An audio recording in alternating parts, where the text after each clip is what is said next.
Welcome to episode 84 of Cougs on Cougs. I am Jess, and this is Mary. Hi. And we are back for another week, and it is now October.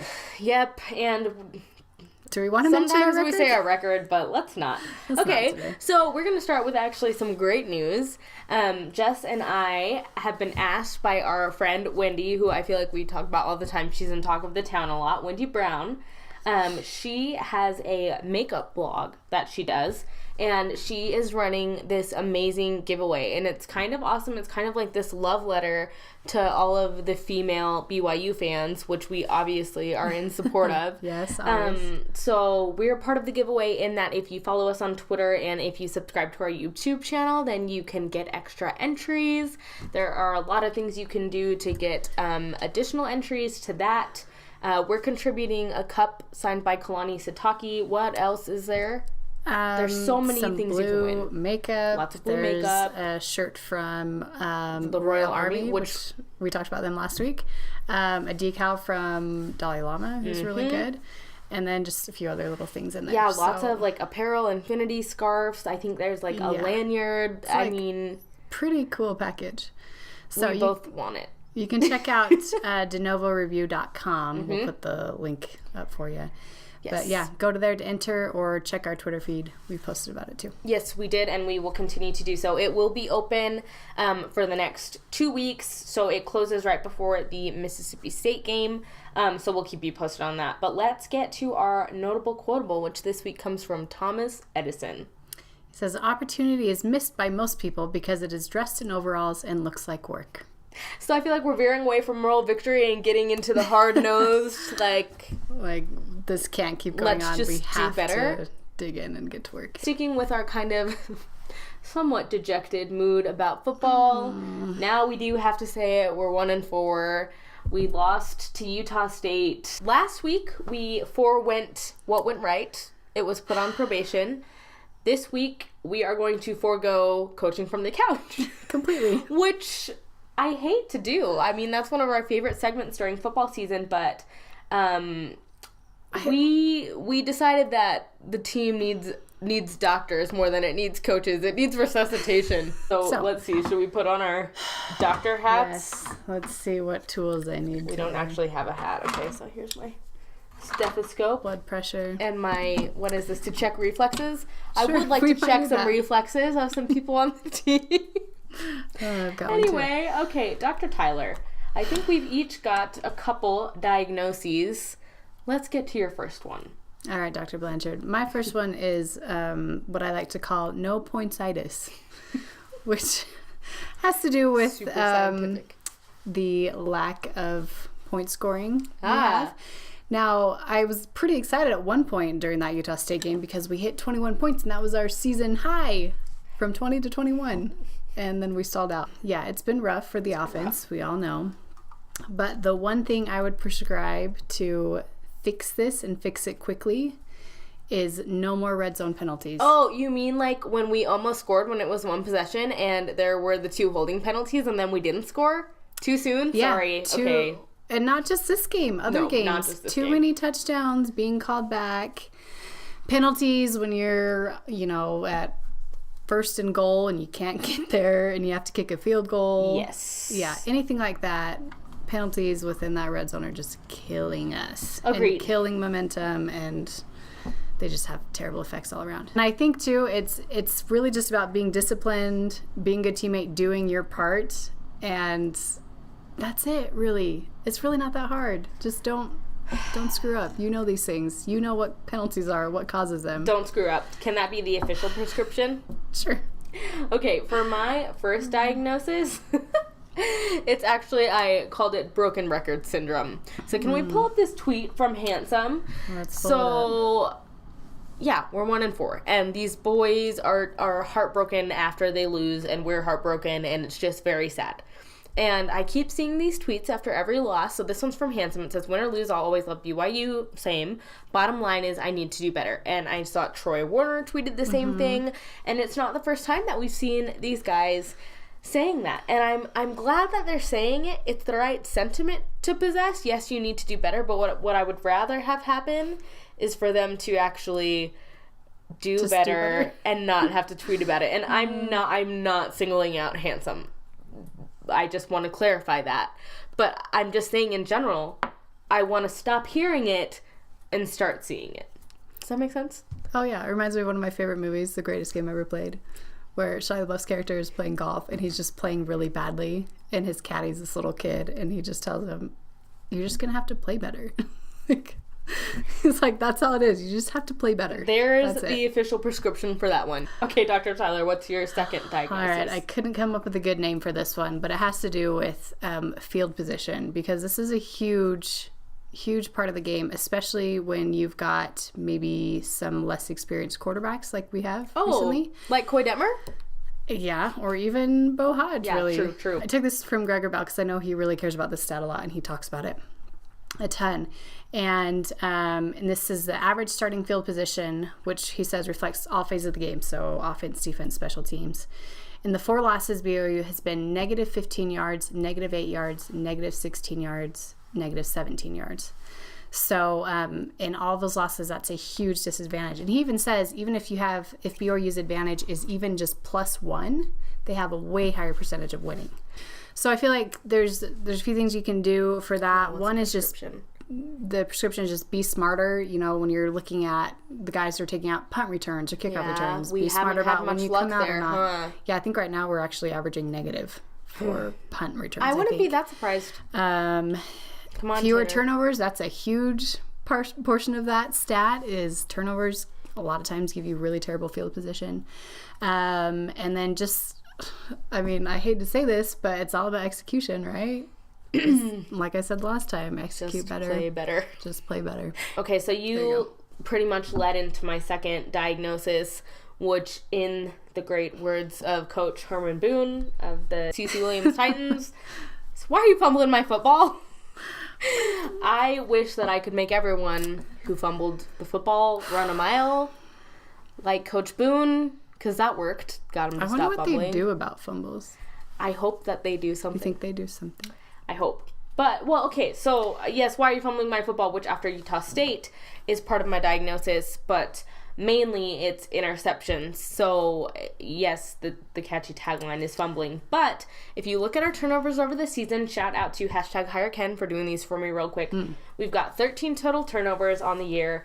10 of them are interceptions, 3 of them are fumbles. All 3 of those fumbles came in the Utah State game.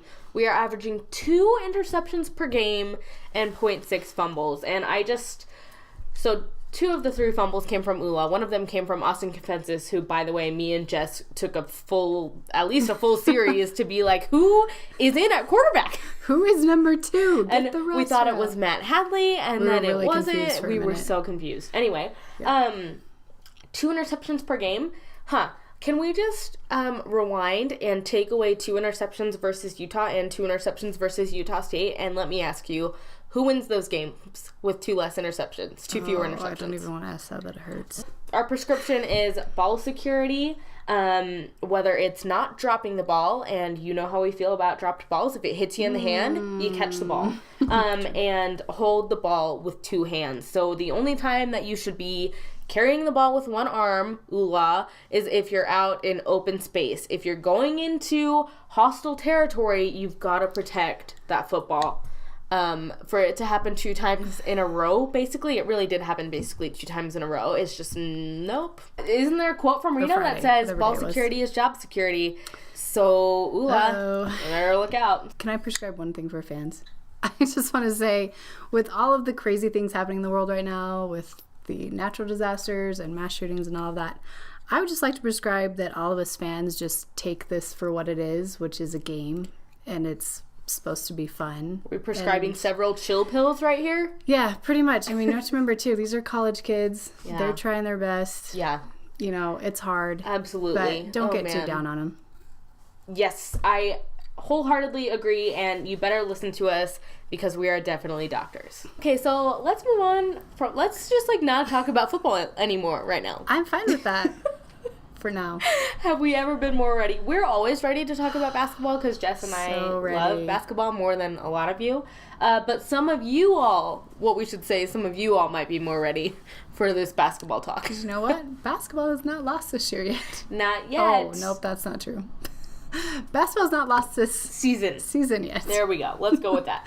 So we are going to get you, we've done a segment like this in the past, just get you caught up on who left the team, who is new to the team, and we'll just quickly go over who is still on the team, just because we know it's a lot to keep up with. A lot of you don't like to keep up with the basketball news during football season. This will be your nice little preview / reminder. Yes. / you might learn something. And you know what? Don't get on us for doing this too early because practice started on Friday. It is officially college basketball is on season. Thursday, October 5th, and Cougar Tip-Off is on October 25th. So by the end of the month, we will be having basketball to talk about. So, and I imagine as it goes, especially after Media Day, that you'll see more and more basketball stuff popping up. So, better to be prepared. Let's start with transfers and people who left the program. All right. Which is always a little sad. It's always kind of a long list, too, at least recently. Yeah, true. All right, let's start with transfers who transferred out of the program. So starting with Jamal Aites, who left for Southern Utah University. He is gone. Zach Frampton transferred to Dixie State.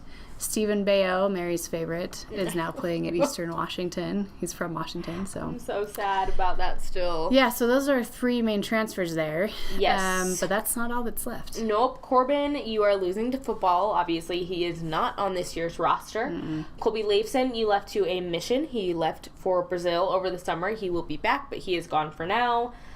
My favorite's gone. Jess's favorite is gone. Darn it. Need new favorites this year. Yes. Eric Mika, as we all know, is now playing professionally in Italy. Yep. Kyle Davis graduated. LJ Rose graduated. They were our 2 seniors last year. Both of them ended up hurt and didn't play most of the last half of the season. And then you've got Davin Gwynn, who decided to just leave the program, focus on academics. Yep. So those are all the guys that are gone. Yes. So, faces you saw last year that you will not see this year. That covers it. So that's 9 people that left from last year's team out of 15. That's a lot. Yes. It is a big turnover. It's probably one of the higher turnovers in Division I college basketball. So, easily. We do have a lot of new faces, though. So I think, with the missionary turnover and with the transfer turnover, just to make up for the people who are leaving, you just kind of see it high on both ends. Yep, so you have missionaries leave and you have missionaries come back, yes. and we are getting 4 missionaries back this time, which is... That's a lot. I think it's pretty exciting. Yep, so Ryan Andrus is back from the Philadelphia mission. Remember him? He had those big free throws in that first one at the Kennel. So, Dalton Nixon is back from Boston. Excited to see him play. Looking good. Our other favorite, Zach Sellius, is back from Iowa and should be healthy and ready to go this season. Knock on wood. And then Luke Worthington is back from Chile. So those are, a lot of your big guys are back. Ryan Andrus, Dalton Nixon, Luke Worthington are all big dudes. So. And Zach makes up for that wing position, which we so sorely lacked in last year. So those are 4 RMs that we are excited, and those names should all sound pretty familiar to you. Let's move on to transfers. We have 3 of those. So our first one is Kajon Brown, who, by the way, is a strong contender for our all-accent team. He's got a sweet Cajun accent. He played at Tulsa, and then he transferred to Lee College in Baytown, Texas, and now he has transferred to BYU. So he's actually a junior after all that he is. junior transfer. And then you've got McKay Ken, who is a Weber State transfer. And I think he really just wanted to play BYU. I mean, he must, because he was on scholarship at Weber State, I think, and now he's a walk-on at BYU. And he also served a mission in Chile. So he, just so you know, he's a 6-foot guard. So Kajon Brown is a 6'5" guard, so a little bit different there. But but he had a pretty good season last year. He played in 35 games with Weber State. Didn't average a ton, but he did have 41 3-pointers on the season, which is nice. Our third transfer is Jashir Hardnett, who we're very excited about. He is a sophomore. He is also a 6-foot guard, just like McKay. And so he is coming to us from Chippewa College in, Marianna, Florida? Yeah, and the thing that I liked about him, looking over his stat line, is he averaged about 44% from the three-point line. If you can tell, if you don't remember from last season, we struggled from there quite a bit. So it's nice to be adding these guards who are averaging in the 40s. That's great. So he averaged 13 points, about 3 rebounds, 4 assists at Chipola College. So. And what about our lone freshman? So the final new face we have to our team is we have one freshman, which is funny because we still don't have too many upperclassmen. So basically our whole team is sophomores and juniors. Yeah, pretty much. Rylan Bergerson from my hometown of Boise, Idaho. His dad played at Boise State and then played for the Atlanta Hawks, I think. He's kind of a big name where I'm from. Cool. Yeah, good player. So his son, Rylan, is now on our team here. 6'6"? 6'6" guard. Yep. So another tall guard, which is going to be nice to have these tall guards to help fill in with Zach. And he's another one that averaged 44% from the three-point line. So I will take that too. Absolutely. Those are the new faces. Now let's just brush up on who was on the team last year and who still is. So it's funny, this is the smallest category. First off, Elijah Bryant is back. Yes. Hopefully knee surgery is all done, rehab's all good, and he'll be ready to go. Yes. Cross your fingers on that one. Yoli Childs is also back as well, and he should have a monster year. Okay, who else? Peyton Dastrup is back again. Yep. Imagine he will be playing at that 5 spot unless one of the new missionaries can bump him off of there. Good to have some competition there. Mm-hmm. Nick Emery, of course. We expect to see back. TJ Haas. Mm-hmm. Braden Shaw. And then a new face. Yeah. We put him in here, but... yeah, you might not know who he is. Evan Troy was on the practice squad last year, and he has been bumped off and added to the official roster for this season. So just a little bit about Evan real quick. He's a 6'5" guard as well from Longview, Washington. Weighing 180. 180. Can blow him over. Yep, little guy. Kind of looks like he fits in on BYU basketball team. Don't really know a ton about him. So he, played high school. Did you say played high school in Washington? Averaged, I think, 11 points. In high school, which you can't really go off anymore, but you know what? He was good enough to make it as a walk-on. So hopefully, sometimes your walk-ons can be real scrappy. And what we also know about him is that the people on the team love him. I knew who Evan Troy was because last year he is just all over their Snapchat stories, their Instagram stories. This year he makes an appearance in Elijah's latest vlog where he, I think, is play fighting Yoli in the middle of the street. So anyway, nice. He contributes a lot to the really good chemistry that these guys seem to have going on. So I think it'll be hopefully good for the team to have him actually on the active roster. Okay, Talk of the Town this week. We're going to start with the Utah State game. Don't hate us. Former BYU linebacker Uwani Unga made sure to greet just about every BYU player as they walked off the field after that game. Unga is currently on the Utah State coaching staff, so that was from Brandon Gurney. I didn't know that. Twitter. I didn't know that either, but that was nice that he greeted everybody. Yeah. This tweet is amazing. Jess and I both died. Oh, so good. This was from early in the week of the Utah State game from @SABYU fan. Got a lot of attention here, as it should have. I wonder if Taysom's leg hurts on BYU USU game day, like Harry Potter's scar does on the anniversary of Voldemort's attack.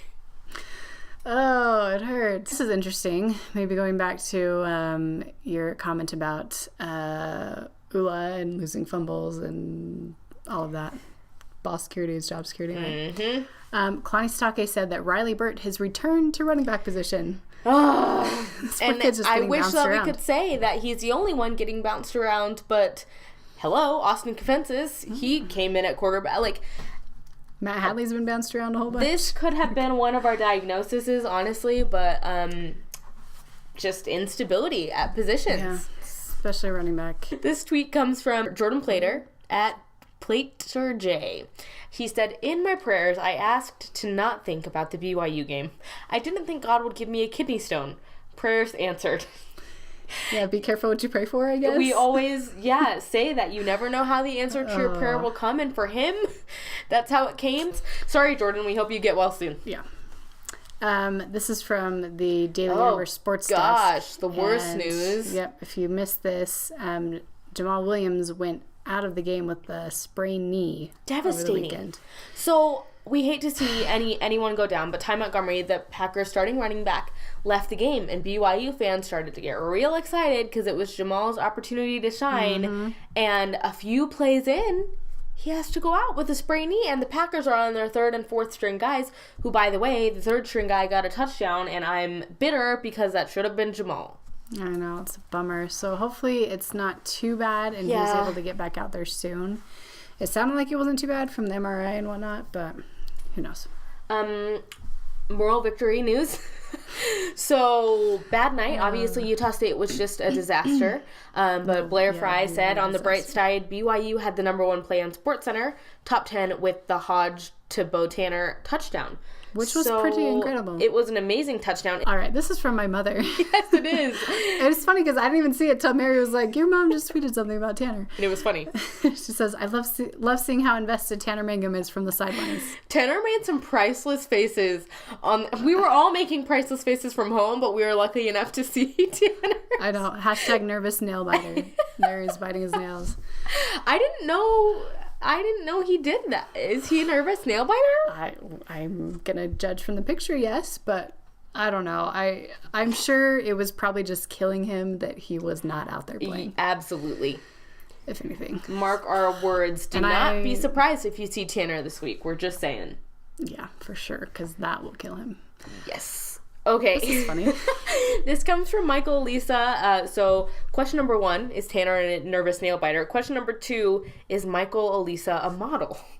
So he quote tweeted, what's going on with this? So Matthew Pedersen, I don't know, posted this picture. Whatever happened to always repping the Y? CSU Global now? So he's like on an ad for CSU Global. He's totally on an ad with the backpack. And what did Michael have to say about that? And he just quote tweeted it and was like, still waiting on that phone call from BYU Cougars. So yes, he's modeling, just not for BYU yet, so. But yeah, he legit does do some modeling. Yeah, because I think he's in an RC Willey commercial too, so what? I know. Have I not seen this commercial? Where have I been? I don't know. People were a little depressed on Friday. Euphemism? Yeah. Anyway, so this was a nice tweet from Daniel at D_higher98. He said, rather not tweet about that game, so here's a picture of our dog instead. #Cougs and corgis. Yes, and we love hashtags like this. So I was all about it, and I jumped in there and tweeted at Papusa at Jen Holtkamp. Because she's the only other person I know who has a corgi. And she tweeted back with a picture of her cute corgi, Bruce, with the #Cougs and corgis. So it was short-lived. Those are the only 2 tweets in the hashtag. But we encourage you to keep it going if you have a corgi. Jeff Hansen also tweeted out this. He said, a friend of mine just finished her BYU Kids book. And he said he saw the finished product, and it's incredible. So it's called Becoming Cosmo, the Cougar of BYU. You need to get that for your kids. I know, I should. I'm trying to find the author's name because that wasn't in the tweet. And he tweeted out some really nice illustrations from it too. Let's see. Sunny Haas Eardley and Judy Haas Coburn are the authors of this book. So check it out. I think there's a link. It's becomingcosmo.com, and there should be a link to pre-order on Amazon. Okay, so that's it for Talk of the Town. As for what is next, we've got homecoming this week versus Boise State. Yes. Looking forward to the Y being lit. We did not choose a cupcake game for homecoming. So, 8:15 p.m. It's going to be at Lavelle Edwards Stadium or on ESPN. Wear navy. The Kalani show is tonight with Kairos Tonga at 6 p.m. Mm-hmm. Get tickets and go if you can. Yeah, usually, it doesn't fill up as much as the President's Lodge filled up. So show up, try and sign up, and I think you'll be able to get in. Basically, we just want you to still support Coach Sataki and the team, even though times are hard right now. So please go. Do it. And like we said, Basketball Media Day is coming up on Thursday, October 5th. So I'm sure we'll be tweeting about that. Vanquish the Foe will have coverage. So stick with us, and we will talk even more about basketball soon. Sponsors this week, we'd like to thank W. Christopher Waddell for his great LDS conference talk, but also to say you kind of let us hang against LSU, and we're not really over it. He totally did. Where were you? Our second sponsor is the Utah Sports Hall of Fame. Tom Homo is often a sponsor of ours, so this is indirectly him sponsoring us, basically. We just wanted to give a shout-out to Utah Sports Hall of Fame. They are going to be inducting Tom Homo. So, very well exciting. May you always stay loyal to the white and blue. For Jess, I'm Mary, and we'll see you next week.